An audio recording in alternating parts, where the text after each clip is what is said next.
I change my wheel, I am sure to dirty my suit, and that would never do. Just then he heard Caroline.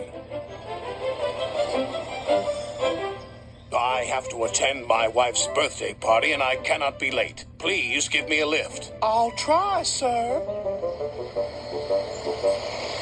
But Caroline didn't like going fast. I'm hot. My engine will overheat. And it did. Told you so, said Caroline sadly. Bother, bother. Then he heard a loud whistle. It was George, the steamroller. George was cross when he saw Caroline. Call yourself a car? You're a disgrace to the road. Find yourself a scrapyard. Caroline spluttered in fury. George's driver was more polite. Can I be of assistance, sir? Only if you can get me to my wife's birthday party, sighed Sir Topham Hatt. We can take you to Thomas, replied the driver. He's just down the line. Much obliged. And they rumbled away. What about me? Wailed Caroline. I'll send for help, called Sir Topham Hatt. Stay there. That's all I can do.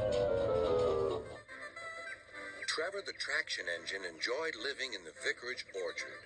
Edward came to see him every day, but sometimes Trevor didn't have enough work to do. I do like to keep busy all the time, he sighed one day, and I do like company, especially children's company.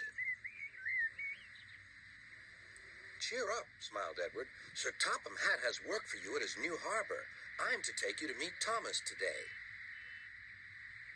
Oh, exclaimed Trevor happily. A harbor, the seaside, children, that will be lovely.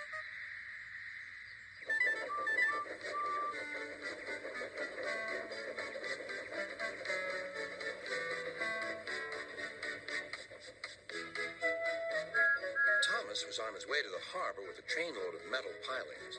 They were needed to make the harbor wall firm and safe. Hello, Thomas, said Edward. This is Trevor, a friend of mine. He's a traction engine.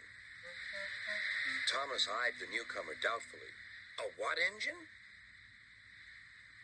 A traction engine, explained Trevor. I run on roads instead of rails. Can you take me to the harbor, please? Sir Topham Hatt has a job for me. Yes, of course, replied Thomas, but he was still puzzled. Workmen coupled Trevor's car to Thomas's train, and soon they were ready to start their journey.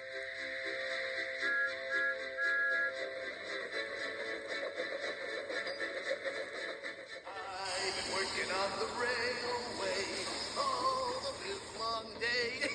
Yeah, who wants to work a livelong day? There he is.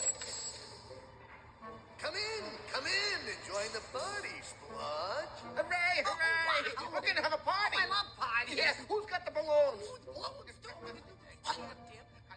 Correction. Join the party that's over. Just like Twinkle Toes Magic Railway's gonna be over.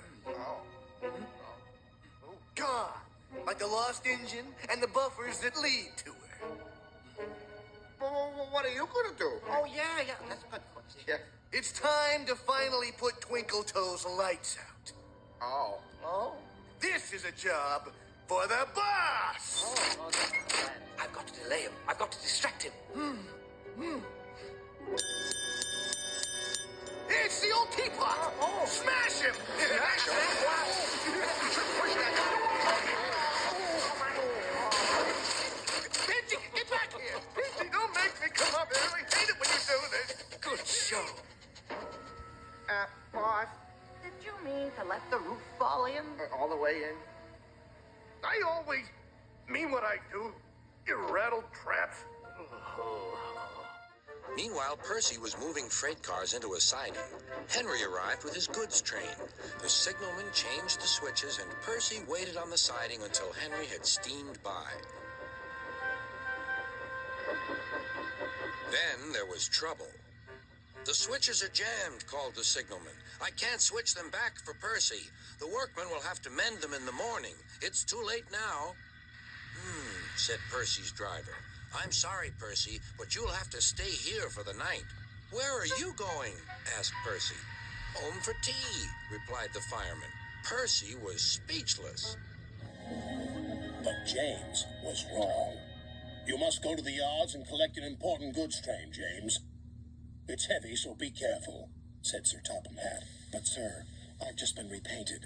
Can't Thomas or Percy do it? They're dirty and like working with freight cars. Really useful engines don't argue. So James didn't. By the time he arrived at the yards, the weather had changed for the worse. Your color's nice, James. Pity about your face, though, said a freight car. James ignored them and set off. Gordon rattled through the junction. That's strange. I'm on the branch line. Oh no, the signalman cried. Express trains aren't supposed to go that way. But it was too late. Gordon had already raced into the distance. The old branch line was weak and rusty. There were signs warning all the trains to go slow. But Gordon ignored the signs. I'm an express engine, I don't go slow, he said, and he went even faster. The branch line couldn't take his weight, and the rails buckled.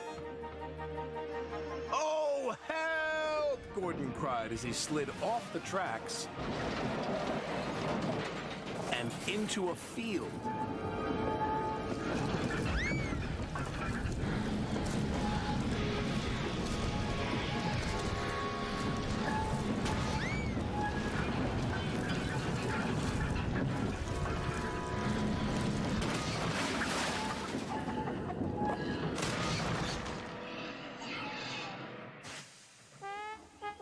No one was hurt, but poor Gordon felt very undignified.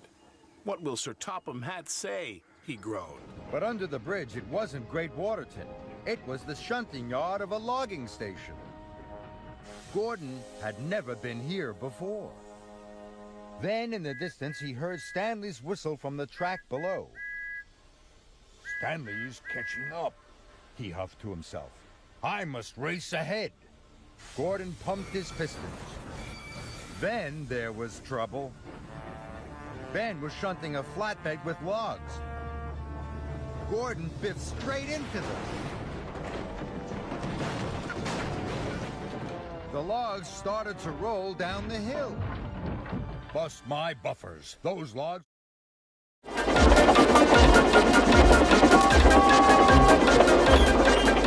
Disaster lay ahead.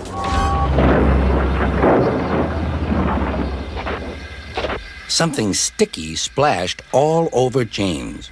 He had run into 2 tar wagons and was black from smokebox to cab. He was more dirty than hurt.